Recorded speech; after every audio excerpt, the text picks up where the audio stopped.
A year ago, I met an investigative crime reporter named Delia D'Ambra, and Delia told me about the one case that haunts her most, a case from her hometown that she's devoted the last 2 years of her life to solving, and I couldn't help but get sucked in.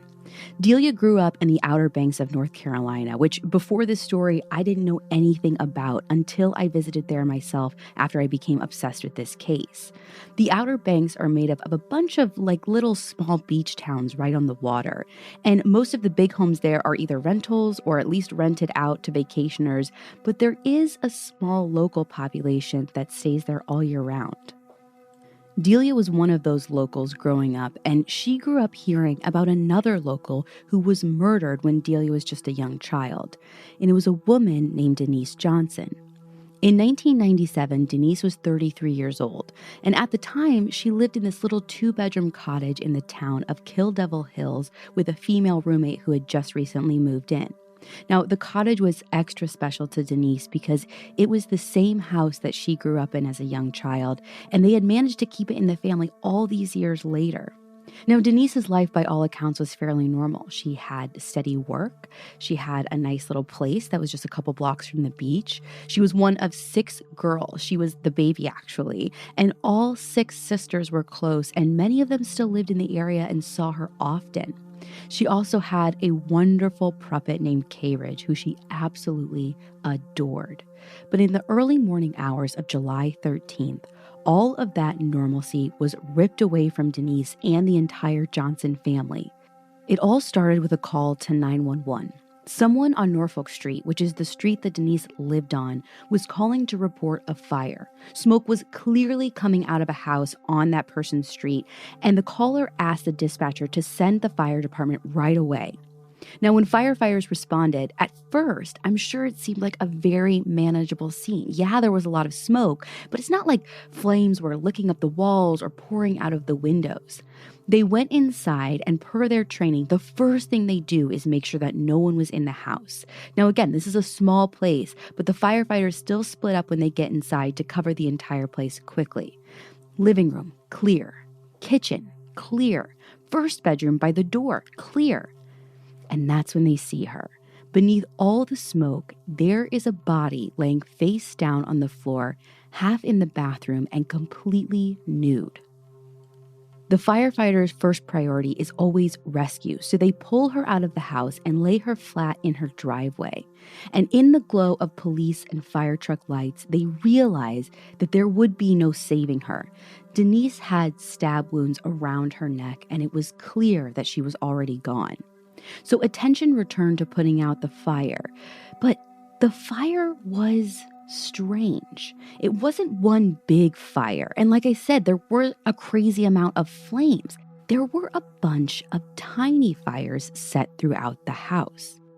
Once the dust settles and the fires are out, it's clear that they have a homicide investigation on their hands. And as much as possible is done to preserve the scene, but it's hard to preserve a lot from a scene that has been blasted with a fire hose, you know? All in all, 59 pieces of evidence were collected and cataloged. And in that first day, investigators were sure that this was going to be an open and shut case. The crime seemed so personal. It had to have been someone that knew her, someone that was in her house. But who? Now, police start piecing together Denise's last movements on the night that she died. Surely that would lead them to her killer. But they didn't have much to go on. Denise got off work. She stopped by this convenience store near her house, maybe talked to a woman there, but no one could ever track that person down.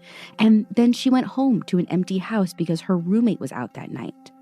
As days, weeks, and then months passed, this case that was supposed to be so easy to solve got more and more convoluted until eventually it went completely cold. And it was cold like that when Delia decided to turn her attention to the case.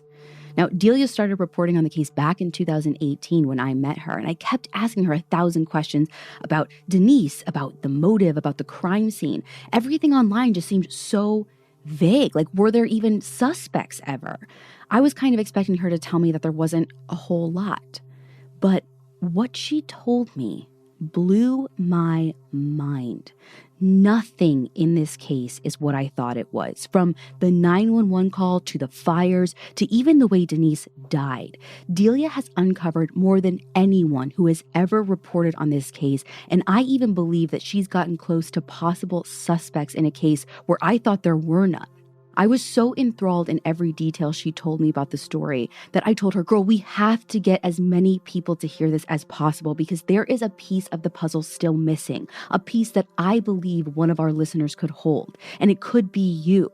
So together, Delia and I reproduced her original reporting, and we're releasing 12 episodes that dive into the details of Denise's case and take you as close as anyone has ever gotten to persons of interest and to answers. You can listen to the first 2 episodes of that right now by searching for Counterclock wherever you're listening to this right now. That's Counterclock, which is all one word, or you can go to counterclockpodcast.com and be sure that you hit that subscribe button because this case is unfolding in real time and you won't want to miss any updates that we push out as the investigation unfolds. Again, that's Counterclock, all one word, and make sure to visit counterclockpodcast.com to follow along with the case.